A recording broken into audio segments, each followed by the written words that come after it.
صلى الله على محمد صلى الله عليه وسلم. أعوذ بالله من الشيطان الرجيم. بسم الله الرحمن الرحيم.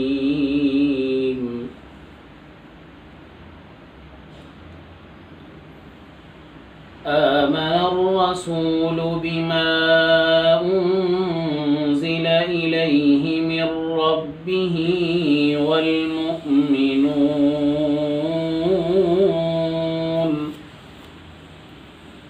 كل آمن بالله وملائكته وكتبه ورسله لا نفرق بين أحد من رسله وقالوا سمعنا وأطعنا غفرانك ربنا وإليك المصير. لا يكلف الله نفسا إلا وسعها لها ما كسبت وعليها ما اكتسبت ربنا لا تؤاخذنا إن نسينا أو أخطأنا ربنا ولا تحمل علينا إصرا كما حملته على الذين من قبلنا ربنا ولا تحملنا ما لا طاقة لنا به واعف عنا واغفر لنا وارحمنا أنت مولانا فانصرنا على القوم الكافرين. صدق الله العظيم. بسم الله الرحمن الرحيم. نحمده ونصلي ونسلم على رسوله الكريم. اما بعد. واجب الاحترام بزرگوں اور دینی بھائیوں،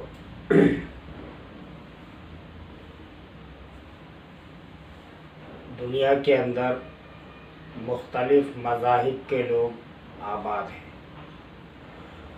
اور ایک معلومات کے مطابق 65 مذہب کے ماننے والے لوگ دنیا میں رہتے ہیں. پھر ایک مذہب کے اندر مختلف جماعتیں، مختلف فرقے اور مختلف نظریات کے ماننے والے لوگ. الحمدللہ ہم لوگ مسلمان ہیں، یہ اللہ کا ہم پر بہت بڑا احسان ہے. لیکن مسلمانوں کے اندر بدقسمتی سے کچھ فرقے، کچھ جماعتیں پیدا ہوئیں، بنی یا بنائی گئی. اور مزے کی بات یہ ہے، ہر مذہب کا ماننے والا، ہر فرقے کا ماننے والا، ہر نظریات کا رکھنے والا اپنے آپ کو حق اور سامنے والے کو باطل سمجھتا. پتھر کو پوجنے والا وہ بھی اپنے آپ کو حق پر سمجھ رہا، آگ کی پوجا کرنے والا وہ بھی اپنے آپ کو حق پر سمجھ رہا، اور اپنے علاوہ سب کو باطل سمجھ رہا. اسی طریقے سے جو ایک ایک مذہب کے اندر مختلف فرقے ہیں، مختلف جماعتیں ہیں، وہ سب کے سب اپنے آپ کو حق اور سامنے والے کو باطل سمجھ رہے ہیں. میں حق پر ہوں اور یہ باطل ہے. جبکہ حق اور باطل نہ میرے کہنے سے طے ہوگا نہ آپ کے کہنے سے طے ہوگا، بلکہ اس کے لیے کسوٹی بنائی، ایک ترازو بنائی، جو اس پہ کھرا اترا وہ حق پر ہے، اور جو اس پہ کھرا نہیں اترا وہ حق پر نہیں۔ اس ترازو کا نام صحابہ اکرام ہے۔ اللہ کے نبی صلی اللہ علیہ وسلم کے شاگرد، ساتھی، صحابہ، وہ اس کسوٹی کا نام ہے۔ اب یہ دیکھا جائے گا کہ اس کے نزدیک صحابہ اکرام کا مقام کیا ہے، صحابہ اکرام کی حیثیت کیا ہے اس کے نزدیک۔ اگر واقعی وہی مقام اور وہی حیثیت اس کے نزدیک صحابہ کی ہے جو ہونی چاہیے تو وہ تو حق والا ہے، اور اگر صحابہ کو وہ اس مقام پر نہیں سمجھتا یا نہیں دیکھتا اور صحابہ کی اس حیثیت کو تسلیم نہیں کرتا، وہ لاکھ کہے لیکن وہ حق والا نہیں۔ بس یہ ایک پہچان ہے، اور تمام علماء اکرام متفق ہیں اس پر کہ صحابہ اکرام کے مقام اور حیثیت کے مطابق جو صحابہ کو مانتا ہے، سمجھتا ہے، وہ حق والا ہے، اور جو اس درجے سے نیچے صحابہ کو رکھے وہ نہیں۔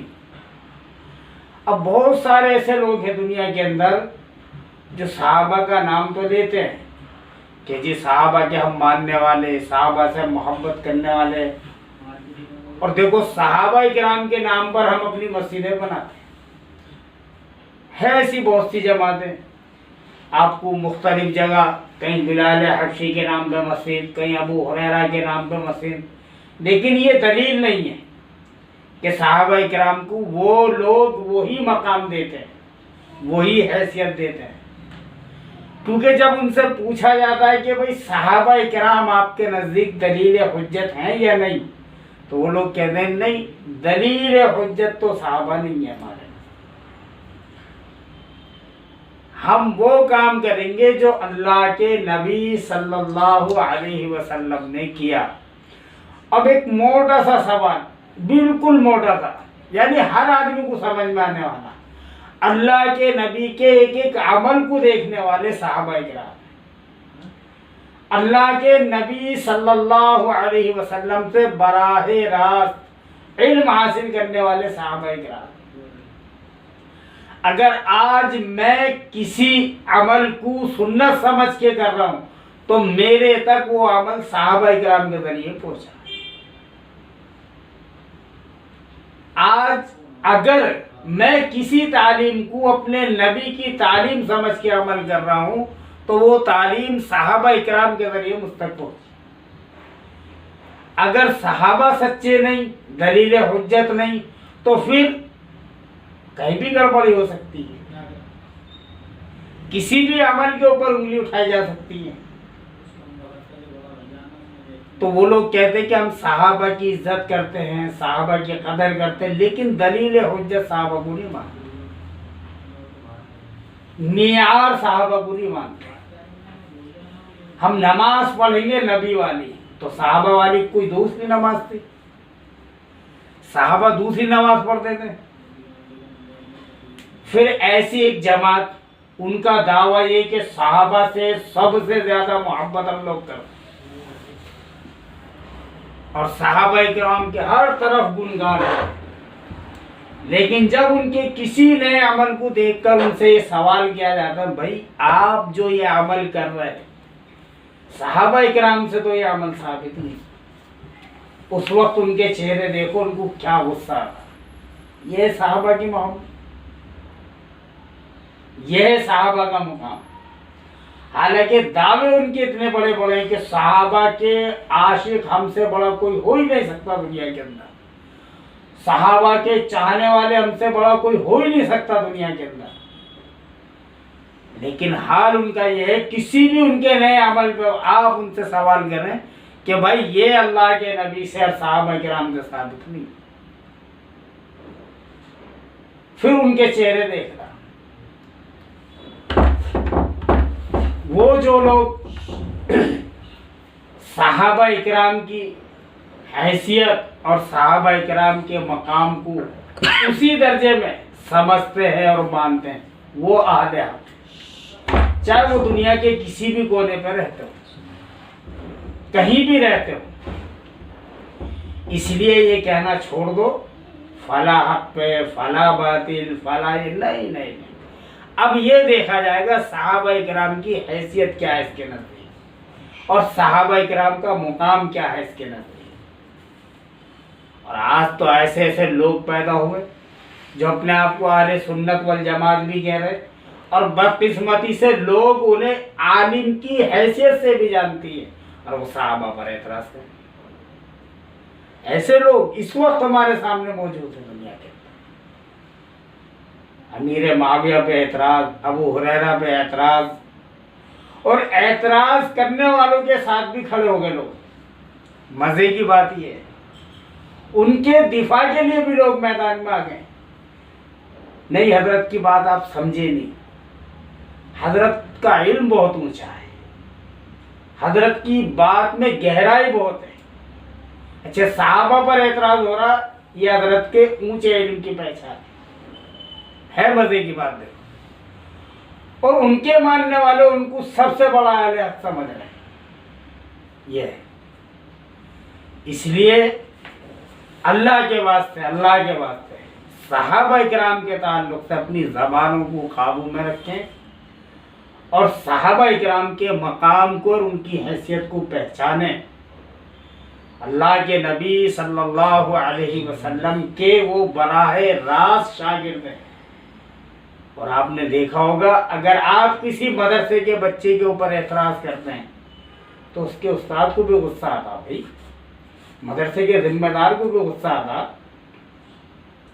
کیونکہ اس وقت استاد کو ایسا لگتا ہے میری تربیت کے اوپر اعتراض ہو رہا ہے، اس بچے کو جو میں نے پڑھایا ہے یا اس بچے کی جو تربیت میں نے، اس کے اوپر لوگ اعتراض کر رہے ہیں۔ تو اللہ کے بندو ذرا سوچو، جو صحابہ کرام پہ اعتراض کر رہا معاذ اللہ وہ حضور کی تربیت پر اعتراض کر رہا، حضور کو کتنی تکلیف ہوگی اس آدمی سے کہ میرے صحابہ پر انگلی اٹھائی جا رہی، میرے شاگردوں پر انگلی اٹھائی جا رہی، مطلب میری تربیت میں کمی رہ گئی۔ اور یہ بھی یاد رکھیں کہ کوئی عالم، کوئی مفتی، کوئی بزرگ، کوئی ولی اللہ آئیڈیل نہیں ہو سکتے۔ عالم ہے ٹھیک ہے، مفتی ہے ٹھیک ہے، اپنے وقت کا ولی اللہ وہ بھی ٹھیک ہے، لیکن آئیڈیل معیار یہ نہیں ہو سکتا۔ آئیڈیل صحابہ ہے، معیار صحابہ ہے۔ دیکھو اس میں ایک سب سے بڑی پریشانی یہ ہے، دو تین دوست بیٹھے ہوئے، ایک کسی کا مرید ہے، ایک کسی کا مرید ہے، اس نے آگے کہا جی ہمارے پیر جی یوں فرماتے ہیں، ہمارے پیر جی یوں فرماتے ہیں۔ حالانکہ بات چاہے دونوں کی صحیح ہو، لیکن ایک اختلاف کی وجہ بن گئی۔ اب یہاں دیکھا جائے گا صحابہ کا کیا عمل ہے یہاں پر۔ اب صحابہ میں سب متفق ہیں، لڑائی کی جھگڑے کی کوئی ضرورت ہی نہیں۔ اور میری اس بات کا آپ یہ مطلب ہرگز نہ نکالیں کہ آپ علماء کی قدر نہ کریں، بالکل کریں اور کرنی چاہیے، لیکن اس حد تک، اس درجے کہ وہ علماء صحابہ پر اعتراض کریں اور پھر بھی ہم ان کا دفاع کریں، وہ انبیاء پر اعتراض کریں پھر بھی ہم انہیں حضرت جی حضرت اور مولانا اور پیر صاحب کہتے ہیں، اس حد تک نہیں۔ معتقد ہونا اچھی بات ہے، اندھا معتقد ہونا اچھی بات نہیں ہے۔ جسے عام زبان میں بھکت ہونا اچھی بات ہے، اندھ بھکت ہونا اچھی بات نہیں ہے۔ جو حضرت نے فرمایا ٹھیک، جو حضرت نے کہا ٹھیک، جو حضرت نے کیا ٹھیک، نہیں۔ آج لوگ صحابہ کیوں تول رہے؟ ایک مولانا نے دعویٰ کیا کہ ہم دیکھیں گے، صحابہ کرام کو تول کے دیکھیں گے، اگر وہ اس پہ کھڑے اترے تو ہم مانیں گے ان کا۔ تو صحابہ کے بارے میں ایسا جملہ استعمال کرا جا سکتا، تو پھر کسی عام آدمی کے بارے میں ہم یہ جملہ استعمال کرتے ہوئے کیوں ڈرتے؟ بھائی اس کی حیثیت کیا ہے؟ وہ صحابہ کو توڑنے والا ہوتا کون ہے؟ چاہے وہ کتنا ہی بڑا شیخ الحدیث کیوں نہ ہو. اس لیے میرے بھائی اللہ سے دعا کریں کہ اللہ پاک ہماری ان تمام بری باتوں سے حفاظت فرمائے، برے لوگوں سے حفاظت فرمائے، اور صحابہ کرام کی قدردانی کی اللہ ہمیں توفیق عطا فرمائے. وآخر دعوانا ان الحمد للہ رب العالمین. صلی اللہ